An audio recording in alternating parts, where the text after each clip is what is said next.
একটি অপতথ্য বা তথ্যের বিকৃতি পুরো দেশকে অস্থিতিশীল করে ফেলতে পারে, মানুষে মানুষে তৈরি করতে পারে বিভেদ। তাই প্রতিটি অপতথ্যের বিপরীতে প্রয়োজন সঠিক তথ্য তুলে ধরা।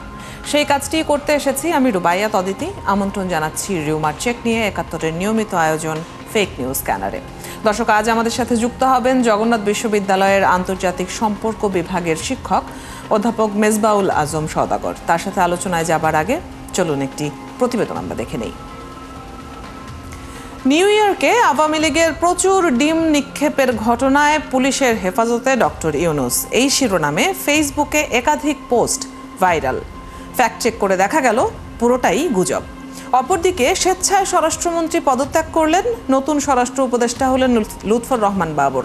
এই শিরোনামে একটি ভিডিও টিকটকে প্রচার করা হয়েছে, মুহূর্তেই তা ভাইরাল। পরে জানা গেল এটাও ছিল গুজব। দর্শক, চলুন কয়েকটি ফ্যাক্ট চেক দেখে নিই। নিউ ইয়র্কে আওয়ামী লীগের প্রচুর ডিম নিক্ষেপে পুলিশ হেফাজতে ডক্টর ইউনূস, এমন শিরোনামে ফেসবুকে একাধিক পোস্ট ভাইরাল। পরে রিউমার স্ক্যানার টিমের অনুসন্ধানে জানা যায় দাবিটি সঠিক নয়। প্রকৃতপক্ষে একটি সফটওয়্যার পেজের ব্যঙ্গাত্মক পোস্ট থেকে সূত্রপাত হওয়া পোস্টকে আসল খবর দাবিতে প্রচার করা হয়েছে। অপরদিকে স্বেচ্ছায় স্বরাষ্ট্রমন্ত্রী পদত্যাগ করলেন, নতুন স্বরাষ্ট্র উপদেষ্টা হলেন লুৎফর রহমান বাবর। বাবর ভারতের যমদূত, এই শিরোনামে একটি ভিডিও টিকটকে প্রচার করা হয়েছে। রিউমার স্ক্যানার টিম জানায় স্বরাষ্ট্র উপদেষ্টা অবসরপ্রাপ্ত লেফটেন্যান্ট জেনারেল জাহাঙ্গীর আলম চৌধুরী পদত্যাগ করেননি এবং সাবেক স্বরাষ্ট্র প্রতিমন্ত্রী লুৎফুজ্জামান বাবরও নতুন করে দায়িত্ব গ্রহণ করেননি। কোনো প্রকার নির্ভরযোগ্য তথ্যসূত্র ছাড়াই ভিত্তিহীন এই দাবি ইন্টারনেটে প্রচার করা হয়েছে। এদিকে সফর সঙ্গীদের একা ফেলে পেছনের দরজা দিয়ে পালিয়েছে প্রধান উপদেষ্টা ডক্টর মোহাম্মদ ইউনূস, এই শিরোনামে মূলধারার গণমাধ্যম কালবেলার ডিজাইন সম্বলিত একটি ফটো কার্ড সামাজিক যোগাযোগ মাধ্যমে প্রচার করা হয়েছে। পরে ফ্যাক্ট চেক করে জানা যায় এটি ছিল মিথ্যা তথ্য। আসলে ডিজিটাল প্রযুক্তির সহায়তায় কালবেলার ভিন্ন একটি ফটো কার্ড সম্পাদনা করে প্রচারিত ফটো কার্ডটি তৈরি করা হয়েছে। এখানেই শেষ নয়, সম্প্রতি ওসমান হাদি এইডস আক্রান্ত শীর্ষক শিরোনামে দৈনিক কালের কণ্ঠের ডিজাইন সম্বলিত একটি ফটোকার্ড ও শেখ হাসিনার নামে অডিও ক্লিপ সবগুলো ভুয়া শীর্ষক শিরোনামে online news portal Bangla news 24-এর ডিজাইন সম্বলিত একটি ফটোকার্ড সামাজিক যোগাযোগ মাধ্যমে ছড়ানো হয়েছে। রিউমার স্ক্যানার টিমের অনুসন্ধানে জানা যায় এটি অপতথ্য বরং ডিজিটাল প্রযুক্তির সহায়তায় সম্পাদনার মাধ্যমে বাংলা নিউজ 24.com ও কালের কণ্ঠের ফটোকার্ডের ডিজাইন নকল করে এই ফটোকার্ডগুলো তৈরি করা হয়েছে। দর্শক, আজকের অপতথ্যগুলোর ধরন বিশ্লেষণ করে দেখা গেল সর্বোচ্চ নিখুঁতভাবে ব্যবহার হচ্ছে কৃত্রিম বুদ্ধিমত্তা বা এআই প্রযুক্তি। ফেসবুকের পাশাপাশি একাধিক সামাজিক যোগাযোগ মাধ্যমে ছড়িয়ে দেওয়া হচ্ছে। মিথ্যা তথ্যগুলো আবার বুস্ট করা হচ্ছে এবং রিপোস্ট হচ্ছে। রুবাইয়া তদিতি, ৭১। দর্শক, যেমনটি বলছিলাম, আজ আমাদের সাথে আছেন জগন্নাথ বিশ্ববিদ্যালয়ের আন্তর্জাতিক সম্পর্ক বিভাগের শিক্ষক অধ্যাপক মেজবাউল আজম সওদাগর। আমরা তার সাথে আলোচনায় চলে যেতে চাই। আপনাকে স্বাগত জানাচ্ছি ৭১-এ। আমরা প্রতিবেদনে কিছু অপতথ্যের প্রচার হতে দেখছিলাম। প্রতিবেদনে তো আসলে সব তুলে আনা যায় না, সংবেদনশীল অল্প কয়েকটাই আমরা ফ্যাক্ট চেক করার সুযোগ পাই। এছাড়াও নানান ধরনের অপতথ্য এখন নেট দুনিয়ায় ভেসে বেড়ায়। বিশেষ করে নির্বাচনকে সামনে রেখে আমরা দেখি যে রাজনৈতিক গুজবগুলোর সংখ্যা অনেক বেড়ে গেছে।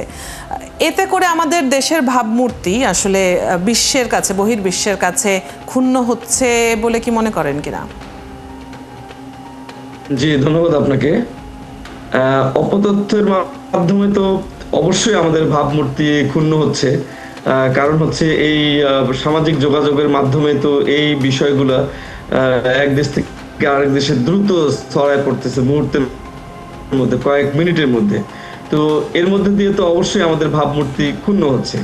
এখন যে বিষয়টা হচ্ছে যে আমার কাছে মনে হচ্ছে যে এই যে অপতথ্যগুলো যে ছড়ানো হচ্ছে, এই অপতথ্য ছড়ানোর যে ট্রেন্ডসটা, এটা সম্প্রতি বাংলাদেশে খুব বেশি বলে মনে হচ্ছে আমার কাছে। এর কারণটা হচ্ছে সম্প্রতি আমাদের ঘটে যাওয়া যে জুলাই রেভলিউশন, সেটা একটা কারণ এখানে দুটো বিষয় আপনি দেখবেন, যে একটা হচ্ছে পলিটিক্যাল বিষয়, আর একটা হচ্ছে রিলিজিয়াস বিষয়। অপতথ্য ছড়ানোর ক্ষেত্রে যারা অপতথ্যগুলো ছড়ায়, আপনি দেখবেন যে এই দুটো বিষয় কিন্তু তারা বেছে নেয়, এবং বেছে নেওয়ার মধ্য দিয়ে তারা তাদের রাজনৈতিক ফায়দা হাসিলের চেষ্টা করে। এবং আপনি রিসেন্টলি যেটা দেখা যাচ্ছে, পলিটিক্যাল বিষয়গুলোকে বেশি বেছে নেওয়া হচ্ছে। আপনি আমাদেরকে কিছুক্ষণ আগে যে জিনিসগুলো, যে তথ্যগুলো, অপতথ্যগুলো ছড়ানো হচ্ছে সেগুলো শোনালেন আপনি, সেটাতে মনে হচ্ছে যে পলিটিক্যাল বিষয়গুলোকে বেছে নেওয়া হয়েছে। অর্থাৎ প্রফেসর ইউনূস এই মুহূর্তে জাতিসংঘের একটা অধিবেশনে যোগদানের জন্য মার্কিন যুক্তরাষ্ট্র সফর করছেন, তার সাথে সফর সঙ্গীরা রয়েছেন, এবং পাশাপাশি এই রিলেটেড দেশে যে ছোটখাটো ঘটনাগুলো ঘটছে, এই ঘটনাগুলোকে কেন্দ্র করে কিন্তু এই অপতথ্যগুলো আপনার ছড়ানো হচ্ছে। তো পলিটিক্যাল এবং রিলিজিয়াস দুটো বিষয়, এখন দুইটা বিষয়কে আমাদেরকে কমব্যাট করতে হবে, এটাকে প্রতিরোধ করতে হবে আর কি, যে অপতথ্যগুলা যেন মানুষের বিশ্বাসযোগ্য মানুষের সামনে যাতে না হয়, সেই জন্য আমাদেরকে খুব দ্রুত এই অপতথ্যগুলো ছড়ানোর সাথে সাথে যারা এটার সাথে রিলেটেড তাদেরকে এগিয়ে আসতে হবে। যেমন মিডিয়া, তারপরে আমাদের কমিউনিটি, আমাদের সোসাইটিকে, আমাদের স্কুল কলেজ বিশ্ববিদ্যালয়ে যারা ছাত্র ছাত্রী রয়েছে, যারা সুশীল সমাজ রয়েছে, সবাইকে এগুলোর বিরুদ্ধে কিন্তু অপতথ্য দেখার সাথে সাথে সেটা কিন্তু ফ্যাক্ট চেকাররা যাতে ভূমিকা পালন করে এবং সেটাকে কেন্দ্র করে সবাই যেন এগিয়ে আসে, তাহলে আমরা এই অপতথ্যগুলোকে রোধ করার মধ্য দিয়ে আমরা আমাদের ভাবমূর্তিটাকে বিশ্বের কাছে কিছুটা আমরা রক্ষা করতে পারবো। আপনার কি মনে হয় যে এই যে ফ্যাক্ট চেকিং যে প্রতিষ্ঠান, আমাদের দেশে আসলে সরকারিভাবে তেমন কোনো প্রতিষ্ঠান কাজ করছে না, বেসরকারি দু একটা প্রতিষ্ঠান ফ্যাক্ট চেকিংয়ের কাজ করছে। তো এখন অপতথ্যের যে পরিমাণে প্রচার এবং যেটি আপনি বলছিলেন যে এই নেগেটিভ বিষয়গুলো এত তাড়াতাড়ি ভাইরাল হয়, এত তাড়াতাড়ি ছড়িয়ে পড়ে, আমরা দেখি যে সেটার কারেকশন যদি দেই, আমরা দেখছি বিভিন্ন পত্রপত্রিকার ফটোকার্ড ইউজ করা হচ্ছে, নকল। সেই সব পত্রপত্রিকা থেকে কিন্তু আবার তাদের ভেরিফাইড পেজে তারা কারেকশন দিচ্ছে যে এটা আমাদের নিউজ না, কিন্তু সেই কারেকশনের পোস্টটা সেভাবে রিচ হচ্ছে না। তো এমন যখন আসলে অবস্থা, তখন আপনার কি মনে হয় যে রাষ্ট্রীয়ভাবে এসব ফ্যাক্ট চেকিংয়ের জন্য কোনো পদক্ষেপ নেওয়ার সময় এসেছে? জি, অবশ্যই। আপনি যেটা বললেন যে সরকারিভাবে তেমন কোনো উদ্যোগ নাই আমাদের দেশে, এটার জন্য আসলে কিন্তু পাবলিক প্রাইভেট একটা পার্টনারশিপের মাধ্যমে এই জিনিসগুলোর নতুনভাবে কিভাবে উদ্যোগ গ্রহণ করা যায় সেই সময়টা কিন্তু আমাদের এসেছে। কারণ এই চ্যালেঞ্জটা হচ্ছে আমাদের সোসাইটিতে নতুন, এটার জন্য পূর্ববর্তী কোনো স্টেট পলিসি কিন্তু সরকারের নাই। তো নতুন চ্যালেঞ্জকে ফেস করার জন্য আপনাকে নতুন পলিসি নিতে হবে, এবং এই নতুন পলিসি নিতে হলে এর সাথে রিলেটেড যারা, বিশেষ করে আইটি এক্সপার্ট যারা রয়েছে, ফ্যাক্ট চেকার যারা রয়েছে, তাদের সাথে গভর্নমেন্টের যে রিলায়েবল যে ইনস্টিটিউশনগুলো, যাদের কথা অত্যন্ত বিশ্বাসযোগ্য, তাদের সাথে একটা কোলাবোরেশন আসলে প্রয়োজন। এই কোলাবোরেশনটা কিন্তু ইতিপূর্বে কখনো বাংলাদেশে এই ধরনের উদ্যোগ দেখা যায় নাই। তো নতুন চ্যালেঞ্জের মোকাবেলার ক্ষেত্রে এই নতুন উদ্যোগগুলো কিন্তু নিতে হবে, নেয়ার মধ্য দিয়ে এই কোলাবোরেশনের মধ্য দিয়ে কিন্তু এই প্রবলেমটাকে আমরা সলভ করতে পারি, চ্যালেঞ্জটাকে আমরা ফেস করতে পারি। পাশাপাশি আমাদের ব্যাপক ধরনের পাবলিক জনগণকে সচেতন করতে হবে। সচেতন করার অনেকগুলো উপায় আছে আর কি, সেই উপায়গুলোকে মানে এফেক্টিভ যে স্ট্র্যাটেজিগুলো, সেই স্ট্র্যাটেজিগুলো আপনাকে নিতে হবে। যেমন ধরেন যে সোশ্যাল সামাজিক যোগাযোগের মাধ্যমটা তো ব্যবহার করে হচ্ছে ইয়াং জেনারেশন।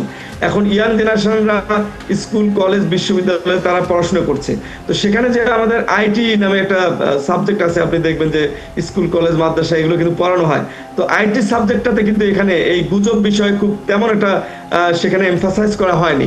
তো সেই জায়গাটাতে কিন্তু এমফাসাইজ করা যেতে পারে, এবং প্রত্যেকটা স্কুল কলেজে যে কিভাবে অপতথ্যগুলো ছড়ায়, এটা নেগেটিভ ইম্প্যাক্টগুলো কি কি, এখান থেকে কিভাবে আমরা রক্ষা পাবো, এই স্ট্র্যাটেজিগুলো কিন্তু স্কুল কলেজ মাদ্রাসা যত শিক্ষা প্রতিষ্ঠান আছে, বিশ্ববিদ্যালয়, সবাইকে এগুলো নিয়ে প্রশিক্ষণ দিতে হবে, ওয়ার্কশপের আয়োজন করতে হবে, সচেতনতামূলক সেমিনার, আলোচনা সভার আয়োজন করতে হবে ব্যাপকভাবে, এবং করার মধ্য দিয়ে এটা নিয়ে আমরা একটা ব্যাপক জনসচেতনতা সৃষ্টি করতে পারি, তাহলে এটি কমব্যাট করা, এটাকে প্রতিরোধ করা আমাদের জন্য অত্যন্ত সহজ হবে। কিন্তু সেই এফেক্টিভ স্ট্র্যাটেজিটা আমাদেরকে আসলে নিতে হবে। আপনি সচেতনতার কথা বলছেন, পাশাপাশি আইনের প্রয়োগ আরো শক্তভাবে করার প্রয়োজনীয়তা দেখেন কিনা? আমাদের বর্তমান যে আইন সেখানে কিন্তু গুজবের আলাদা করে কোনো ডেফিনেশন নাই। জি জি, আপনি ঠিকই বলেছেন। কোনো একটা বিষয়, নতুন চ্যালেঞ্জ যখন আমাদের সোসাইটিতে যখন আসে, তো হঠাৎ করে যদি এই চ্যালেঞ্জকে ফেস করার জন্য আপনি আইন করে ফেলেন, অনেক সময় এই আইনটা খুব একটা এফেক্টিভ হয় না। তো আইন করা যেতে পারে, এটা নিয়ে ভাবনার সময় এসেছে। নতুন চ্যালেঞ্জ ফেস করার জন্য নতুন আইন করতে পারে, ঠিক আছে, কিন্তু প্রথমত আমাদের আগে প্রাইমারিলি যে জিনিসগুলো দরকার, যেমন সচেতনতার কথা বললাম, এবং এই ফ্যাক্ট চেকটাকে যখন আপনি গুরুত্বহীন করে তুলবেন, মানে গুজবটাকে যখন আপনি গুজব ছড়ানো, গুজবের ব্যাপারটা সবাই যখন ধরে ফেলবে, তখন কিন্তু এটার আপনারা তখন আর আইনের প্রয়োজন হবে না। গুজব মানুষ যখন বুঝে ফেলবে যে এটা গুজব, এই জন্য সেই স্ট্র্যাটেজি আপনাকে, যেমন আমি পাবলিক প্রাইভেট পার্টনারশিপের কথা বললাম, এই ধরনের স্ট্র্যাটেজির মাধ্যমে যদি কাজ করা যায়, তাহলে গুজবটা মানুষের সামনে একটা গুরুত্বহীন বিষয়ে পরিণত হবে। গুজব কেউ আর বিশ্বাস করবে না, সাথে সাথে সবাই ফ্যাক্ট চেকারদের আশ্রয় নেবে, রিলায়েবল ইনস্টিটিউশনগুলা, এবং সেক্ষেত্রে আসলে তখন আইনের প্রয়োগের প্রয়োজনও পড়বে না, আপনি যেমনটি বলছিলেন। অনেক ধন্যবাদ স্যার আমাদের সাথে আজকে যুক্ত হয়ে আলোচনায় অংশগ্রহণ করবার জন্য।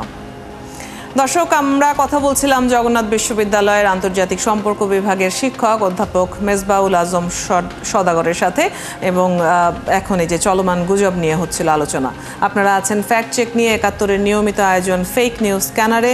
প্রতিদিন আমরা রিউমার দূর করতে হাজির হব ঠিক একই সময়ে একইভাবে।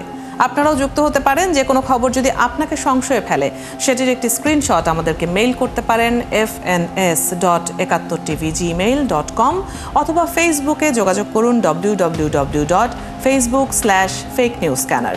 আমরা সেই তথ্যের ফ্যাক্ট চেক করে আপনাদের জানাবো।